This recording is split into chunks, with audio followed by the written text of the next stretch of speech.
Justement, Monsieur le Président, vous venez de le dire, hein, quand vous prenez le pouvoir, si on veut caricaturer, il y avait plus d'hommes que de munitions dans l'armée burkinabé. Et aujourd'hui, où en est-on avec le programme d'armement de cette armée-là? Et puis, quels sont les signes qu'elle est en train progressivement de monter en puissance?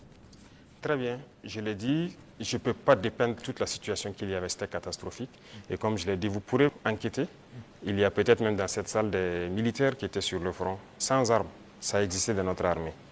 Donc ce sont des situations, on croyait que c'était juste, je ne dirais pas de la mauvaise foi, mais une situation incompréhensible. Pour nous, il y avait les armes et on refusait de les doter. Mais quand on a été face à la réalité, très vite, on s'est résolu à chercher d'abord à armer l'effectif qui était là. Et là, ça a été la croix et la bannière. Parce que beaucoup de puissances ont refusé de nous vendre les armes. Et donc, on s'est tourné vers ceux qui avaient envie de nous vendre les armes. Très vite, on s'est équipé. On a recruté les VDP, on a pu payer tout ce qu'on voulait.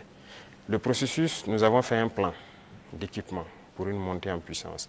Et comme vous le constatez depuis maintenant 2 ans, les équipements commencent à rentrer. C'est toujours pas fini.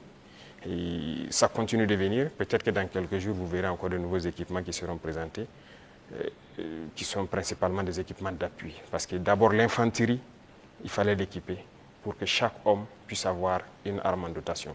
Ça, c'était un gros défi. Nous y sommes.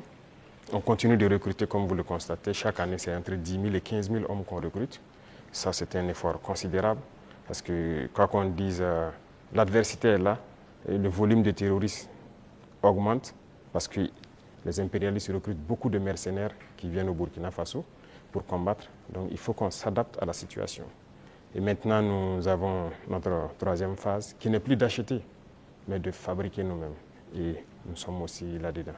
Donc c'est ça la montée en puissance. Il faut bien s'équiper, mais aussi créer une industrie de défense.